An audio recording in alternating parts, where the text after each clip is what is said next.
and welcome to NDE Talk. I'm your host, Natalie Higgins. Today's guest, a cosmic channeler and spirit communicator, Jeanette Biro, joins us today to talk about her near-death experience. Now, when Jeanette was just a child, she already had the ability to communicate with spirit, but didn't quite know how to navigate that. However, as her journey unfolds, Jeanette was able to integrate her abilities to be able to help people later in life. At the end of this podcast, I was able to speak with Jeanette's spirit guides and ask them a few questions, so you aren't going to want to miss this one. And for those of you watching, please like, share and subscribe, as it does help my videos go a lot further. And so I'd love for you to be a part of the sharing process. But without further ado, let's just jump right into the video. So thank you so much for having me on the show today. I'm so happy to be here and have the opportunity to chat with you and all your listeners. And as I was saying before we jumped on, that I spent a bunch of time in Australia when I was 18 and I loved it. I loved it. And, we went all the way up from Melbourne up to Cairns and then down to Alice Springs. And then I had to come home, but I have such a soft place in my heart. So I'm honored to be here, and for everyone, on your side listening, and I know we're a global community, but still, I have to say I'm really honored to be here. Well, thank you very much, Jeanette. It's a pleasure to have you today. Yeah, excellent. So a little bit about me. I mean, I consider myself a pretty normal person. I'm a mom. I've got 2 young kids at home. I'm busy, all that kind of stuff. But at the same time, I have this gift of mediumship that came to me. I mean, I can pull it back all the way to the age of 5. I remember knowing that there were, people in my room, and I could feel them, but I couldn't see them yet, but I didn't have anybody that grew up in my family line of that grandmother, that wise grandmother who could talk to spirits that everybody knew about. I didn't have that. We didn't really have that. And not that it was frowned upon either, but we just didn't have a reference point for any of that. And so I say that because I didn't know what was going on, right? So fast forward to when I'm 15 and my grandmother passed away, and I saw her after she passed away. She came to talk to me, and I was like, what? And, the only explanation was that it was a dream. It was a dream, and that's all it was. It was my mind, trying to bring some peace to the situation. So then fast forward a couple of years, and I started having massive anxiety around the age of 17, because at this point, what I know now was I was starting to hear spirit. And so when you're starting to hear spirit, not having reference for it, it was very scary, because I was like, why am I hearing things? Sometimes it's in my head, sometimes it's outside of my head, and what's going on? And it's not like I was hearing voices, but I was hearing thoughts that weren't my thoughts. And I was very cognizant they weren't my thoughts, but again, I couldn't explain what it was. Yeah. So then, by the time I hit my 20s, I started to really kind of have a handle of, okay, something's going on here. I haven't lost my mind. I am very, sane and aligned in my life, and, something else is going on. And so I really then decided to dive into the world of understanding mediumship. And it was actually one day that really turned it around for me in my early 20s. I was doing laundry at home alone, and all of a sudden I heard a voice audibly outside my head down the hallway say, Jeanette, look this way. And I was like, what? And so of course, I kind of yelled every profanity I could think of out of sheer terror. And he was like, Jeanette, look at me. And so I turned and I looked. And what was really beautiful was my cat at the time was right at his feet, staring up at him. And he was clearly a spirit, because he was very kind of like somewhat hologram-like, but he was my lifetime guide. And so that was a very real moment for me, in which I decided to dive into it and explore everything I could about mediumship. Now, the reason why I say that whole mediumship experience is because the point in time in which I had my near-death experience, I was already a working medium for about a decade. I was already had spent a decade worth of time doing readings for people, communicating with spirit, learning about spirit. feeling very comfortable in my understanding of the spirit world and how it works. And by no means am I saying I knew how it all worked and I had it all down, because we're always learning, but I had a very comfortable idea. I had a belief that we carry on and all of that, you know. But what really changed and shifted my trajectory yet again was the moment, several moments in my near death experience. And that happened 3 years ago now. And it was the result of a very kind of standard procedure. I had issues my whole life with chronic illness type things, especially when I started to menstruate. And so my issues were I would hemorrhage, right? Like I would actually hemorrhage every month. So I could never make back what I was losing.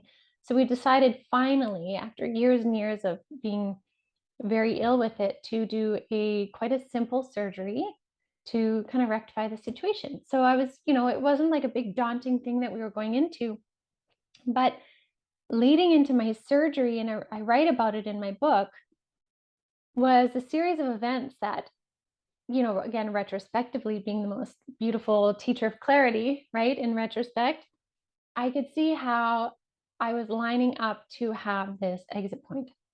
And so, the day of my surgery, I had already at this point had my mom saying, I don't think you should do this. You're not well. She was a nurse for 30 plus years. And she's like, in the condition you are, there's no way I would do surgery for you. Right. But all of my preoperative things came back fine. So in my surgery, I remember when they rolled me into the OR, I had this huge energy of excitement.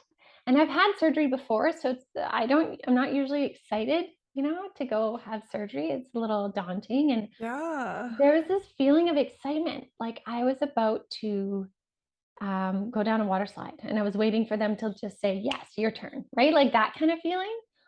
And so I remember when the anesthesiologist came to put me under, I was like, wanting to high five him and be like, yeah, okay, thank you, let's go. Nice. And so it was so interesting, because then I found myself on the other side with my grandmother. And I knew exactly where I was when I got there, because Oh, I've just got again, goosebumps. yeah, all of my time with, in mediumship readings and connecting with spirits who crossed over, they've shown me so many different versions of death and dying and crossing over and, soul reunions. But I've only ever watched it as if, watching a screen or seeing something play out. I'm never there. And what was different for me was I was literally feet on the ground, as I call it, on the other side. And so I remember, like I said, my grandmother came to get me, and I was walking up this kind of grassy hill, and the grass was just the most beautiful green grass, like picturesque grass. And I could zero in on the grass if I wanted to and see, all the beads of dew or the lines in the grass, but Yeah. not with bending over. Like I could just see it if I wanted. Wow. And then I remember the feeling of my feet on the grass. And I remember looking up at the sky, and it was that picturesque blue summer sky. It's just so bright blue. It was like that. And then I found myself kind of at this almost sort of summer barbecue picnic type thing, which is not what I would have thought my afterlife would have been. I would have thought it was like tropical island or something, because that's my go-to. But it was this beautiful like family gathering. And I remember I walked up, and it was this reunion of souls, like people I knew in this lifetime who'd already crossed over, people from lifetimes before, and I knew them. And it was like I had time to hug everybody and be like, what have you been up to? What's been going on for you since you were here? And how are you doing? And the hugs that I had on the other side were like, how it feels to hug a toddler when they throw themselves at you and they're just like their Oh. whole being is hugging you. That's what it was like hugging everybody on the other side. And so I spent what felt like hours, like a whole afternoon into the evening, reminiscing, visiting, chatting with people on the other side. And then it was at that point that my grandmother came and took me kind of like to the next phase of my journey. And so we landed in this what I call the room of the blueprints. And it was this white room with a giant white boardroom table. And it was at the very edge of the universe as I would know it, is the only way I can explain it. It was the point in which the universe was creating itself. So it was very, Wow. very far. And I noticed that my whole council was there. Like we all have a council, we all have spirit guides, and I call it a council, whatever people want to call it, but we all have a group of beings, guardian angels, family members, whatever it may be, that are helping us in our journey, right? And so my council was there with me, and they rolled out on the table my blueprint. And what was interesting is I've always explained before my NDE, I always explained our life journey as like a tapestry, and it's the weaving of things on this tapestry. And so when they showed it to me like a blueprint, I remember I rolled it out and I looked at it and I kind of laughed a little bit because I'm like, this looks like blueprints, like actually like architects' blueprints. And so when I saw this central line down the whole thing that was kind of this iridescent pulsing line, and it was still moving. So I knew that I still had life force I was gonna energy. say, it sounds like that would have been like your life force. It was activated still. Totally. It was Yeah. totally still alive. So like I knew there was a piece of me that was still alive, but I also knew exactly where I was. Like I knew that Wow. this was heaven or the afterlife, the other side.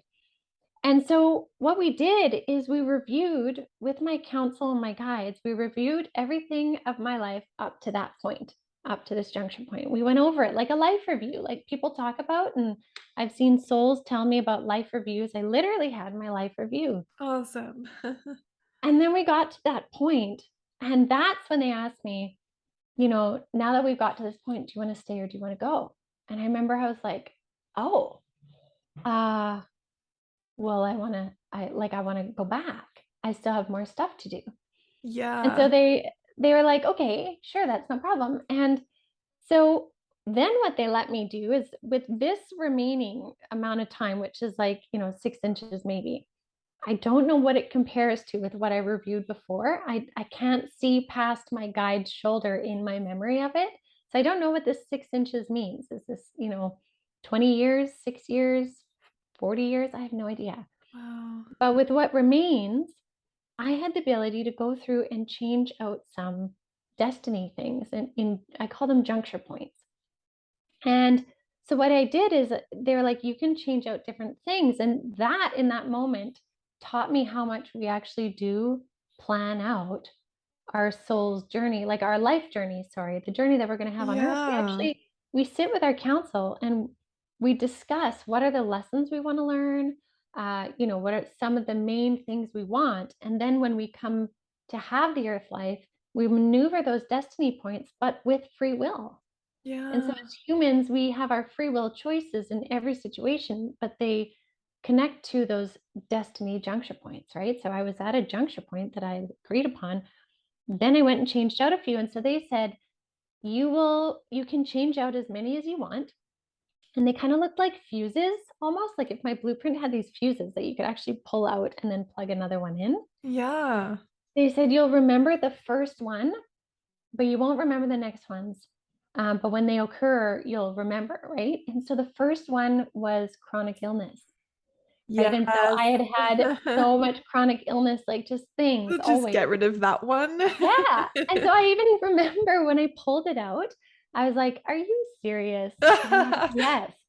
And so I put it down, kind of thinking like, yeah, okay, we'll see. We'll see, right? And not in a cocky way, but like my life, I was always the sick kid. Like I would always get sick. I would always get, if there was a, epidemic of sorts, I would be one of the people that would get the Mm. thing, like before my wedding, I got the swine flu and it almost put me under, right? Oh, So so I take this new fuse of health and I put it in thinking like, yeah, I'm going to have to see this one to believe it, right? yeah.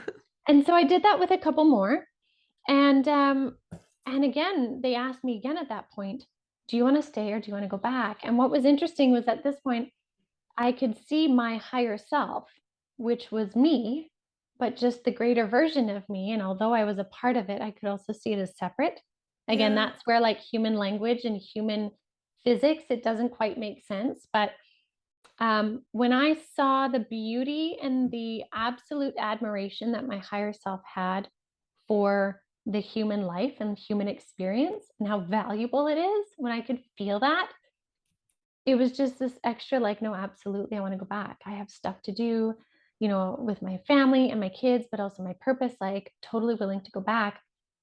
And so we had kind of this agreement that in going back, I would step up and I would share my story and I would create a bigger platform than just doing mediumship readings by word of mouth, which, had me very busy. I was very booked up, but I agreed that I would step up and like fully embody who I am. And so what was interesting was when they'd asked me that second time if I wanted to go back, there was an understanding that I had that my body had been weakened so much that it would be, they showed me like the simple flip of a switch and I would have a heart attack and code on the table.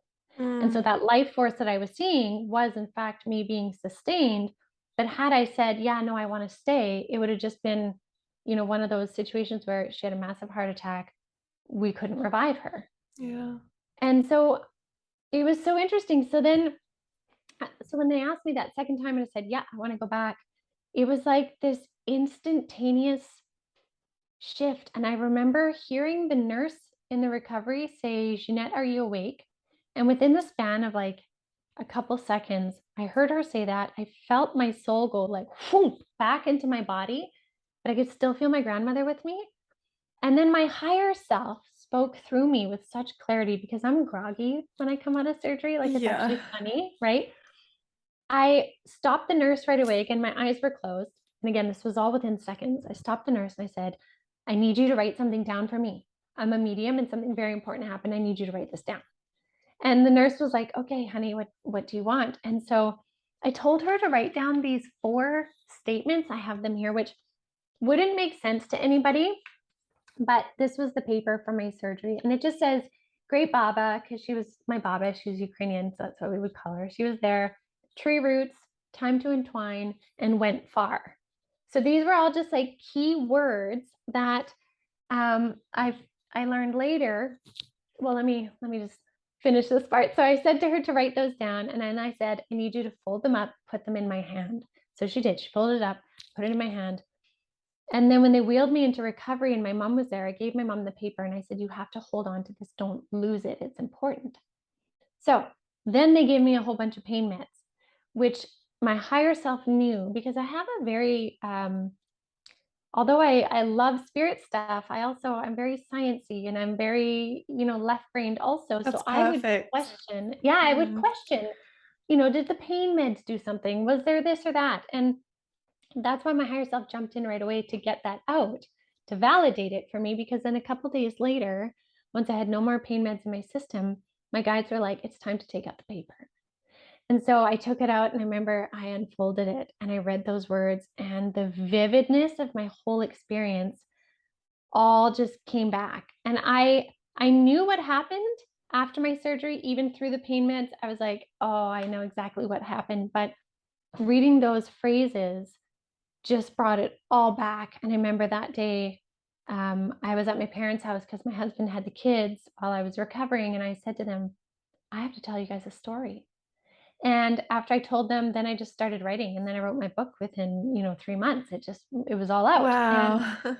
so it was this absolutely profound experience for me, even though I was already a medium. I'd already been very comfortable in afterlife conversations, had a very, good working understanding of it. But my experience of actually being there was so much more, so much more, so significant. And interestingly enough, I had another surgery a year later and I wondered, am I going to have another experience? And I didn't. Yeah. It was normal. It was normal surgery. It wasn't that experience. And so it was really profound and it really helped me first of all increase I think my access to the other side, but also really value how much conscious choice is our greatest gift as human beings. Like what we consciously choose to do based on those templates we create is Yeah.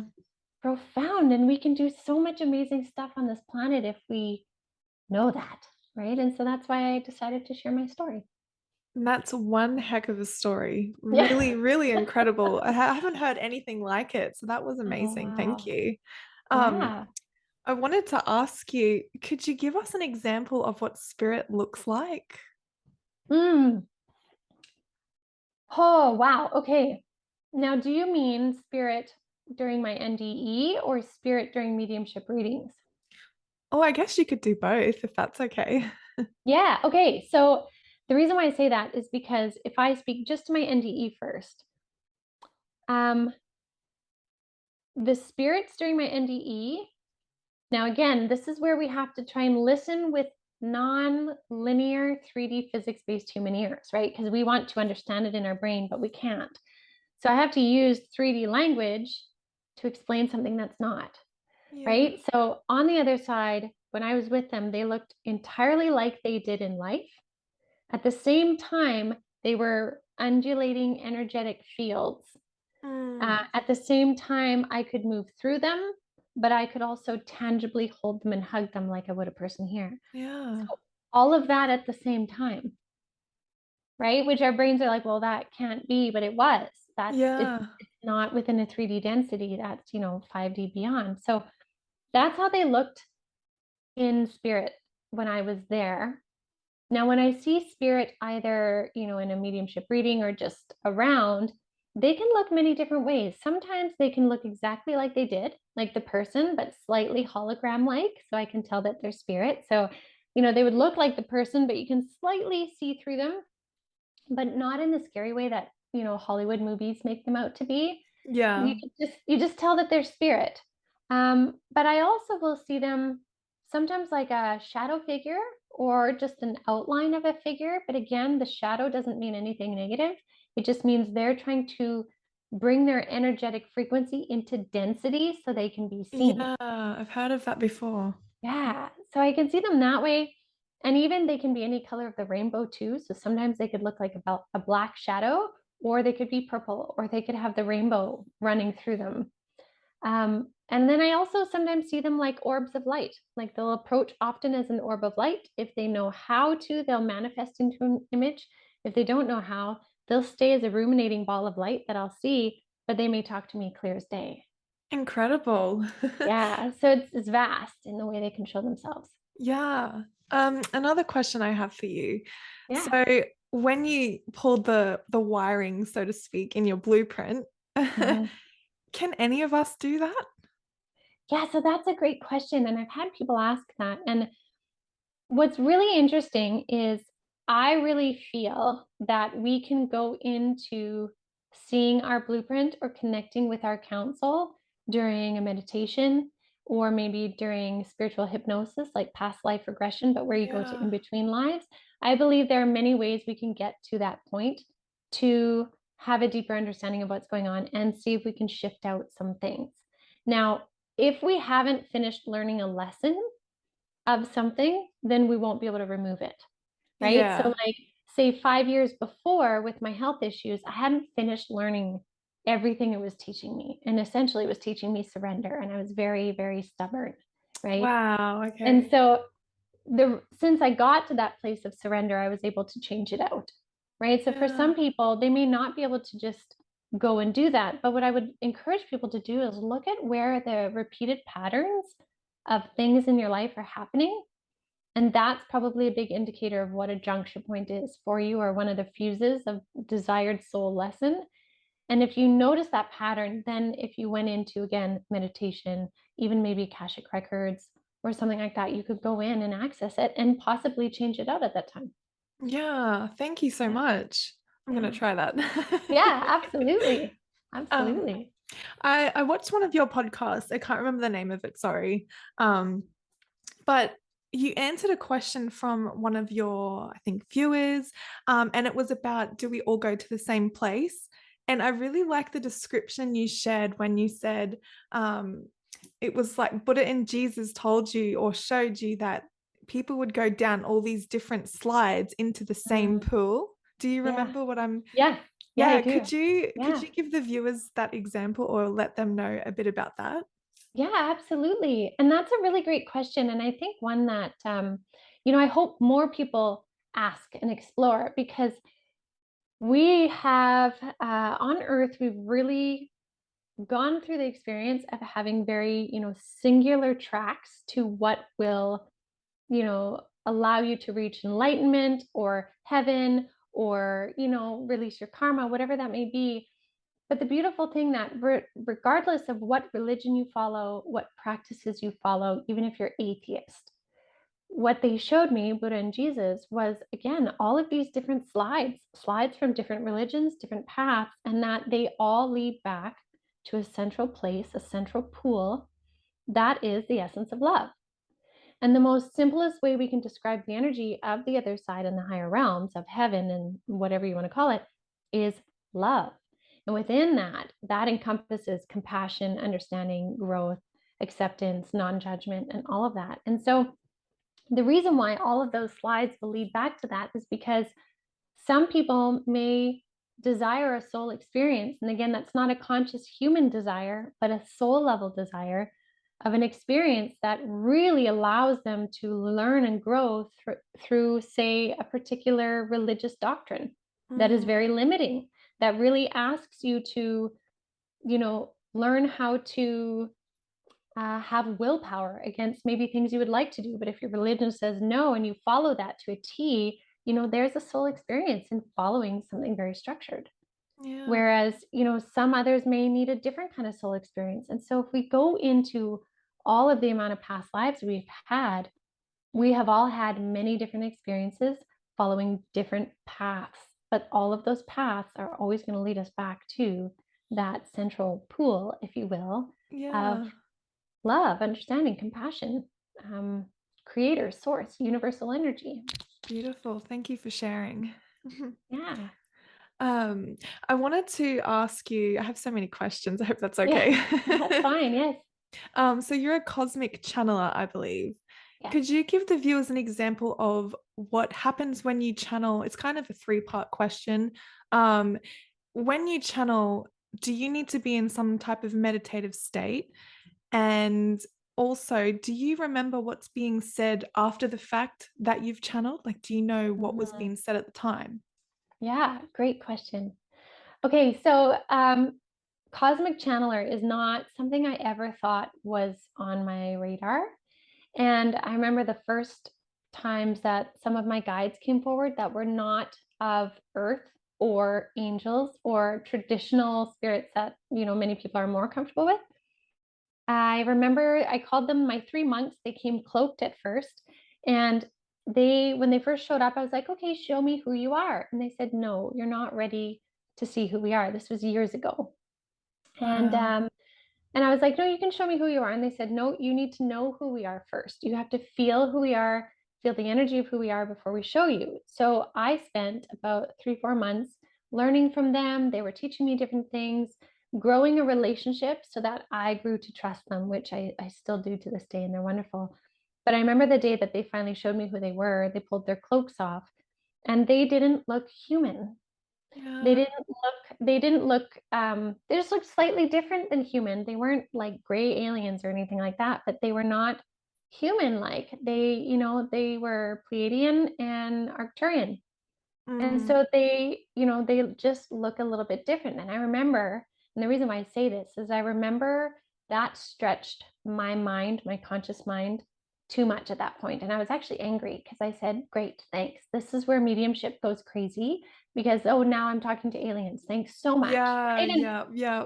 And I was so upset. And they said, this is why we didn't want you to see who we were at first, because you wouldn't have taken the time to get to know who we are. And so they backed off. And it was, I think only a couple months went by. And then I was like, okay, I've calmed down. I'm ready to step into what is now like a galactic awareness or a cosmic awareness, Yeah, right? yeah. So I know what it's like to confront that. And your mind really has to wrestle with, am I willing to open to this or not? Right. So that needed to happen first. And then with channeling, what started to happen to me is in mediumship readings, sometimes I would have a spirit say, can I just actually speak kind of through you? Would you mind if I just spoke right through you? Because Wow. it'll just make more sense to the person sitting there. And so I was like, okay. we'll try it out. And I would only do that with spirits that I knew well. And so the difference between mediumship and channeling, mediumship is me being a third party interpreter, right? So if you and I were sitting and talking and there was a third party person that say spoke French and you don't speak French, you tell me Mm, what you want to say and I interpret, right? Just yeah, like we okay. have. So I'm interpreting for those that are not embodied. That's mediumship. Channeling, though, is where they merge a little more with your energy. It's not a situation where they take over your body, again, like movies say. Um, it's not trance mediumship where I am in a trance and I have no idea what's going on. But it's where they actually merge more with my frequency so that I'm a little less out of the way and they Mm, can just, I'm a part of it, but I'm not having a moment to think and interpret. It's just coming right out, is how I okay, can explain yeah. it. And so I do, I'll remember the general idea sometimes of what I channel, but it's not like I'm unconscious. Usually when I channel, I'm sitting like I am now. I usually have my eyes closed because I can kind of separate a little bit more, but I'm listening to it as well as it's coming out. Yeah, So interesting. it's just a neat kind of blend, and it's something you have to let go a little bit further to allow it to come through. It's a very interesting process, to be honest. Yeah, I'm actually intrigued by that. And Yeah. I believe that if I had that ability, which I think from what I've learned, a lot of us can have that ability, and it's Mhm. really hard to fathom or even understand how that's even possible. But if I had that ability, I would constantly ask them, is this person good for me? Should I go there? Should I do that? Do you do Yeah. that? Yeah, I do.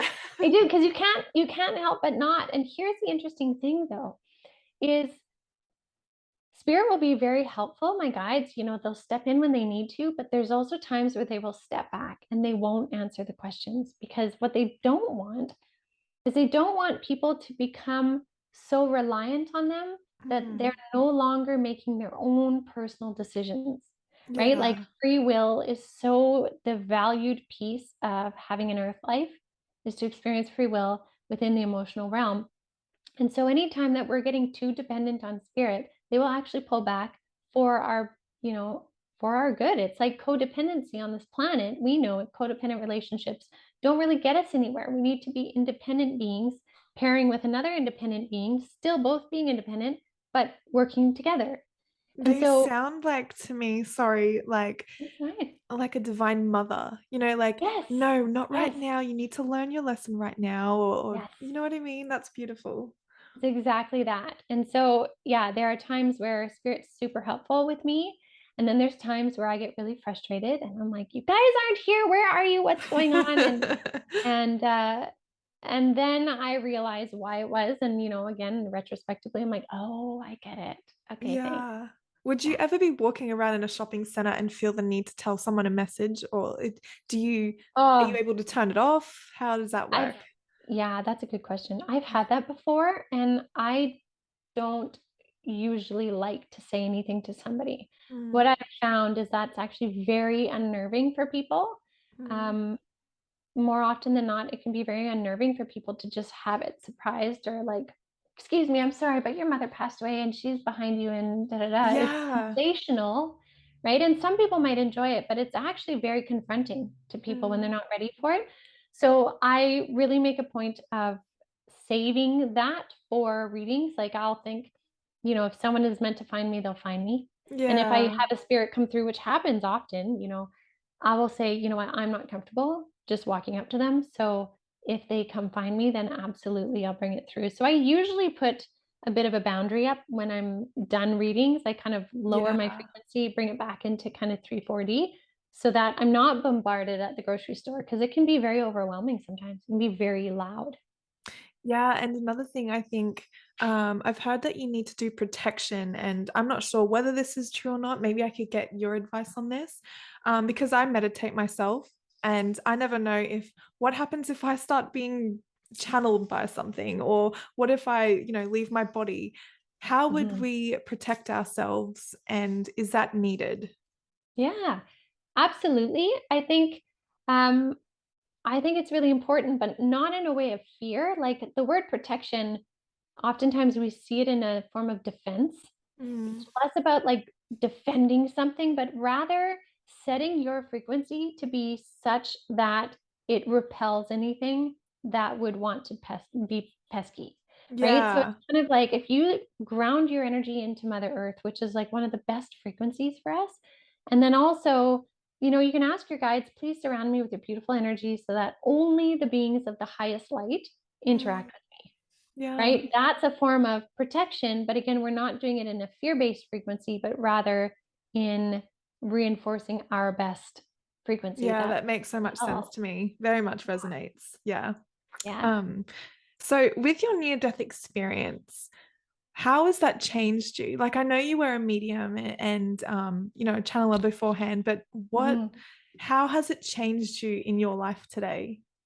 That's a good question. It has had a profound effect, to be honest. So first of all, I mean, it opened up my ability to channel more.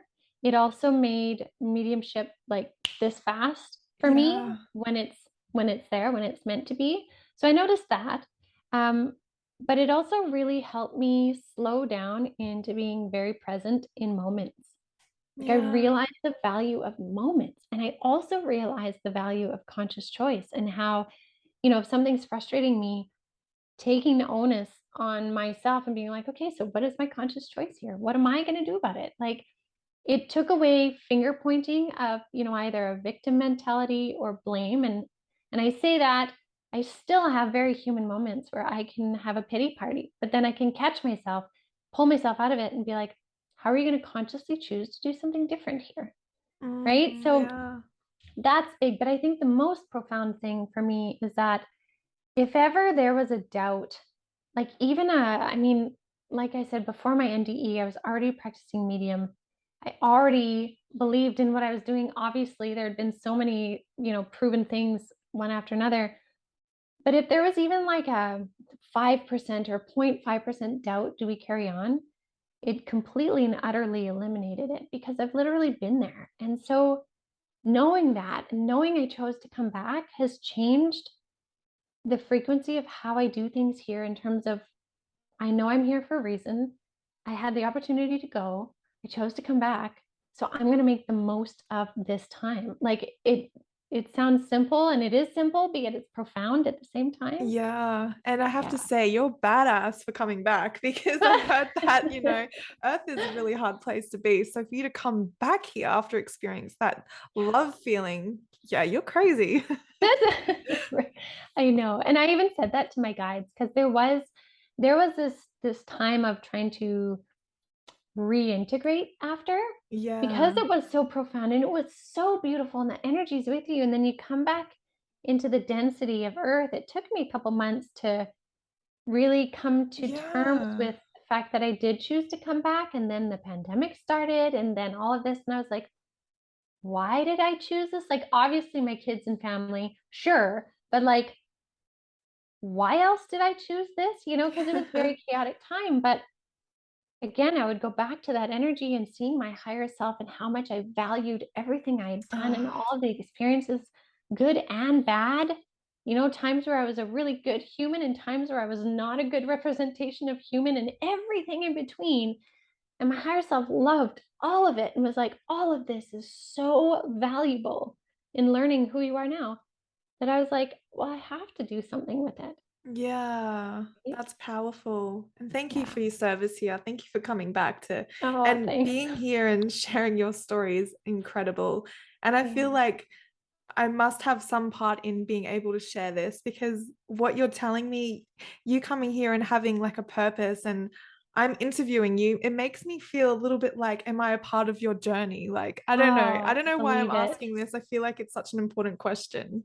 No, I believe it. I really do. I really feel like we meet the right people at the right time so that, maybe there's certain people that are listening to your show that need to hear one piece of my message, Yeah. one little thing that just maybe changes a fear they had or changes a narrative they had or, allows them to feel okay about themselves. That is so significant. So I feel like, that weaving of those tapestries, like I would say before, those lines of fate that intersect, I feel it's so valuable. And when you Yeah. reached out to me too, I was like, I had a feeling someone was going to reach out to me, like literally the day before you did. And so I definitely feel it's Do you aligned. know what's crazy that you say that? I knew that you were like a medium, and I was like, I wonder if she knows I'm reaching out to her. So it's funny that you Totally. said that. I was sending out Yeah. the energy vibe. Oh, that's so great. I Ding, I'm love it. coming. Yeah, exactly. Exactly. I got it. Yeah, I got it. Yeah. that's awesome. I'll ask you one more thing before we go. Yeah. Would you be able to let the viewers know something positive as a takeaway message from our conversation today? Oh, yes. Oh, man. Okay. Actually, can I see what my guides want to say? Can I I tune would into them? love And that. Yes. yeah, okay. Let me see. There's these okay, fair. Yeah, there's the three guides of the light are these beautiful light beings. They're light consciousness. So they came to me right in the beginning of the pandemic, actually, and they showed themselves at first as three outlines of figures with a lot of light behind them. Yeah. And I was like, okay, hi, how are you? And when I determined, I'm like, okay, I'll call you guys the three guides of the light. And they said, whatever you want. And they're like, we showed you as embodied figures, so it would make sense to your brain, but we're not embodied, we are light consciousness. And they have just been wonderful about sharing insights for humanity and stuff. So I feel them with me. So I'm just going to see what they want to share here. Hold on.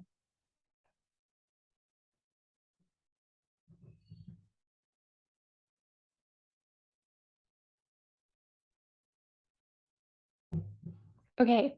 So they're saying right now, with what's happening on the planet, to see it in layers. And that the most important layer right now is everyone who's listening, whose ears are receiving this, their sphere, their, circle of embodiment and existence is what is most important. And so for the layers in which they can't personally reach, say we use the threat of nuclear war or Mm. another pandemic, right? These are layers that they can't personally reach for the most part. They're saying focus on your bubble and remember that those other secondary, tertiary layers are being contained, is what they're saying. And so we have so much more influence and help coming from cosmic levels, galactic levels than we Mm. realize, that there is such a push on so many levels, even for our own individual growth, to allow humanity to grow and ascend and be the light. And so they're saying focus on your light. Focus on the things in your life that you're doing well, the things in your life that you didn't do well, the places where you triumphed, the places where you had a total pitfall. Bring them all together and realize that they have all been a part of teaching you who you are. And when you do that, you can see your own light shine so much more. And that's when you can start manifesting more things on the planet for your life, all of that. Your manifestation ability becomes huge when you essentially turn on all of your light. And to turn on all of your light, you have to see the light and the dark within self and love all of it. And so they're Yeah. saying, focus on that and let the higher realms focus on the bigger things that seem to be, trying to darken Like our own pop the personal bubble, so journey. to speak. Yeah, pop the bubble. Yeah, Yeah. they're saying just know that we have so much more that we are doing to help the containment, again, is their word, of those other things so that it can work in the favor of humanity ascending. Wow, I totally understand that. Thank you so much for sharing. That Beautiful. was incredible. Yeah. Wonderful. I'm And so it's glad funny, I actually forgot to ask you a message, which I feel is crazy because your guide started talking about it. Crazy. that they do. But they were talking about manifestation, and that's actually one of the questions I wanted to ask. So could I ask you that one more question before we go? Is that okay? Yeah. Absolutely. How does that work? Like, I get it. Okay. So, that which what you think is what happens in your life. So what you think becomes your reality, and you Mhm. surround yourself to the thoughts that you're having in your mind that actually becomes real. I hope this Yeah. makes sense. Yeah. Um, how can we really work on attracting that what we actually do want and not think about it wanting it, but actually being in the place of being what you want to be? Could you give Mhm. us an example? Is that something your guides are willing to talk to us today Yeah, about? absolutely. So okay, so they're talking about building the foundations of it. So we can be in an energy of something, and that's super important. Um, okay, so sorry, they're showing me, they're like, okay, no, no, no. Explain it like a trinity, like the triangle. So mind, body, and spirit. Okay. So your thoughts will attract the spiritual energies or the universal manifestations to what you want. So that's the spirit part, right? Like what you put Mm, out energetically will be received energetically and brought back energetically. Okay. yeah. Matched frequencies. So if your frequencies are high, you have a higher ability to manifest better things. Yeah. Okay. Now, the keys to that are, though, what actions we take. So, if we look at the body aspect of this triangle, the actions, the physical actions you take in your life to do your part in creating that are important. So, we can't just Yeah. simply only think it, we also have to act in accordance to what we're wanting to do, right? Mm, So, if we want to feel better, we also have to do physical things to help us feel better. And maybe that's yeah. walking, maybe that's going to sleep earlier. Like there's a personal responsibility to it as well. Now, if we look at the mind is a key piece too, though, because the mind is really where we can create the thoughts that we want, but also the mind also needs to make space for it. And Mm, this is where I would think, with everything Spirit is saying, the mind is the biggest key piece, because false positivity doesn't work in manifesting. yeah. I've learned that. Like, yeah, right? You Yeah. And can't we fake all it till you have. make it. That's not how it No. works. Yeah. So we have to do the work to make it real and make it Mm, authentic, so we can still hold the energy of what we would like and believe that it is a possibility and that we can manifest it. But then we also have to do the internal mental work to make space for it. So that's cleaning out past triggers, past traumas, past yeah. narratives, noticing when they come up, being willing to make the space to create that foundation for what we want. So we have to really, in manifesting, I would look, like they're saying, at the mind, body, and spirit. Check in with those three sections. How are those aligning with what you're wanting to manifest? Yeah. And then go from Incredible. there. Thank you Yeah. so much for that. I really appreciate that. Yeah. Yeah. Wonderful. That's Um, great. for the viewers, where could they reach you? Would you like them to reach out to you through your Facebook page, learn about your book, go onto your YouTube channel? Where could they find those? Or would you like to send that all to me and I can link it in the description for you? Would you be able to? Yeah. I mean, I can definitely send it all to you. I have various platforms. So I do have, Jeanette Biro Medium is my handle for Instagram, YouTube, and Facebook. So that's kind of the best way. I have a ton of YouTube videos on there, lots of different questions, daily card readings, and all of that. So if people want free content, YouTube is definitely the place to go. Yeah. Um, Definitely. But as well, for my book or courses I teach or anything like that, they can check out avalonspirit.com. That's Oh, my awesome. hub for all of the things, the podcast, the Jeanette Byra podcast. So there's lots of different offerings. Again, I was following my call from Spirit when they said, when you get back, you have to step up. And so I did. That's why there's all those platforms. Yeah, I'm interested in your course. Can you tell us just a little bit about that real quick? Yeah, absolutely. So there's two of them that I am doing right now, which I love them both so much. So one of them is the Lightworker Mentorship Circle. It's a level 1 and a level 2. And so throughout those two courses, I essentially teach people how to connect in with spirit, how to learn to communicate with spirit. And Yeah, I okay. liken it to a backpack, in terms of like going on a hike. If you've never hiked before, you want to learn what you need, how to pack it, how it works, right? So that you have everything Yeah. on your back when you journey. And so basically, I say I teach you how to pack your backpack with all the spiritual things you need to know, how to connect in, how to discern between spirits, what is high vibe, what is low vibe, you know, how do you tune in and feel safe, all of that stuff. And then so that you can go on your way and journey and figure out what works for you. So Wow. that's Lightworker Mentorship, again, level 1 and 2. I do have one starting actually November 6th. So Okay, I'm just gonna write that down. um, and then the other one, if people are really interested in the more cosmic stuff, once a month I do a cosmic consciousness circle where, my guides lead me in what we're going to talk about. And we talk about things from Galactic Federation to solar consciousness to solar flares to gosh, like so many cosmic Yeah. level things, mind bending, sometimes dimensional consciousness, all that kind of stuff. So that's once a month. And so I really, for those that want that deeper, higher mind bending stuff, that's definitely the one to check Yeah, out. Mhm. definitely. So guys, all of you watching, jump onto our YouTube channel because there's some incredible content there that you're not going to want to miss. And thank you, Jeanette, so much for joining us today and sharing your story. And yeah, it was an absolute blessing to have you. Thank you so much for having me. It's been wonderful.